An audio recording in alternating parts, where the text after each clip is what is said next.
Hi, Nicole. Thanks so much. Welcome to The Beat. I'm Ari Melbourne. We're tracking several big stories. We begin with the new evidence here from Congress in the probe of the insurrection. 2,000 newly leaked text messages, and it starts all in the Trump White House with the top remaining aide, Chief of Staff Mark Meadows. Now, CNN first obtained these texts that revealed how many Trump allies were plotting in and around, but perhaps most culpable from a criminal perspective, before January 6th. The texts come from Trump family members, Republican lawmakers, Fox News hosts, as well as some outlandish individuals pushing conspiracy theories.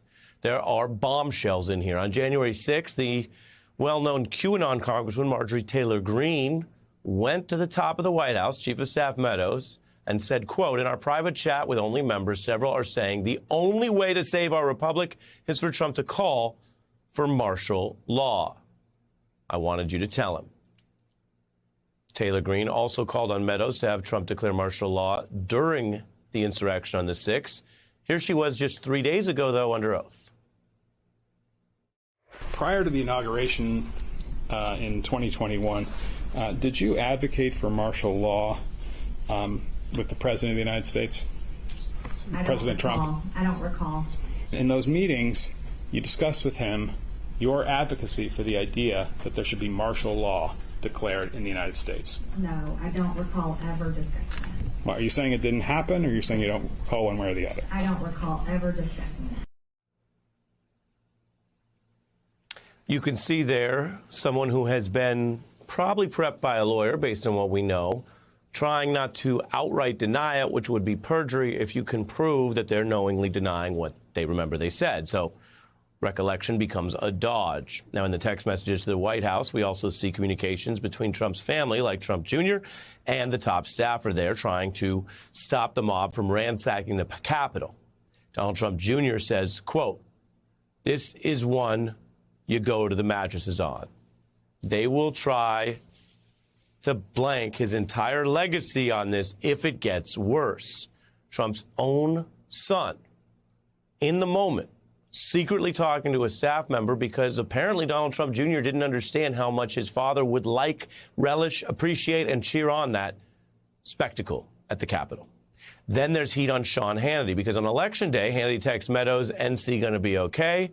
Meadows says, "Stress every vote matters. Get out and vote." And Hannity responds, like any independent journalist would, I'm being sarcastic, quote, "Yes, sir." As for the states that need the most attention, Hannity digs himself deeper on it. Quote, "Any place in particular we, the supposedly independent media at Fox News, we need a push." The we is he doesn't even pretend to be talking or interviewing a source. He's just saying, let's work together to help Trump. And Meadows responds with more orders. Pennsylvania, North Carolina, Arizona, Nevada. Hannity says, got it, everywhere. We can't tell because text tone is notoriously hard to read whether the everywhere itself was a little bit of a sarcastic jab, because if you need help everywhere, you might be losing the election. The text also revealed Republicans urgently telling Meadows to get Trump to stop the violence. And again, this is something we've talked about in reporting on this horrific insurrection. As more of the Republican Party has warmed to this over time, we have the evidence, that's what's so unusual in this digital era, about how many even Republican lawmakers were concerned in the moment, not only for their own safety, but because they never apparently imagined this would be cheered on by so many people on the right. Trump was silent for hours. All of this coming with the new filing from a court filing where the debate is over how Trump White House officials received warnings before the insurrection that they were on notice about possible violence. One White House aide says Meadows received a briefing the day before, January 5th, from a Secret Service official. We had intel reports saying there could potentially be violence on the 6th. As for the fraudulent electors plan, same testimony says Trump was warned. The committee said to this staffer, to be clear, did you hear the White House counsel's office say this plan to have alternate electors meet and cast votes for Trump in states that he had lost was not legally sound? And the witness says, yes. Despite that advice, the plan moved forward. Now, the filing that we're using here for some of this reporting also says Republican lawmakers were involved. Meadows talked to many different conservatives, including Scott Perry, Jim Jordan, MTG, as earlier mentioned, and Lauren Boebert, about how to steal, potentially, or overthrow the race. Meadows handed over some of the evidence to the committee before infamously halting his cooperation, which is why the DOJ is deciding whether or not there's a case for indictment. Is there more evidence that he's hiding? What happened when he stopped cooperating?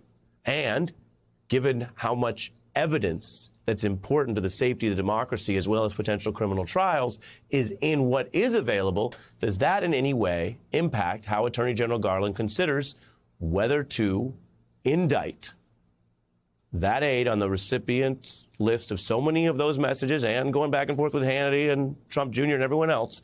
Do you indict him to try to get full cooperation?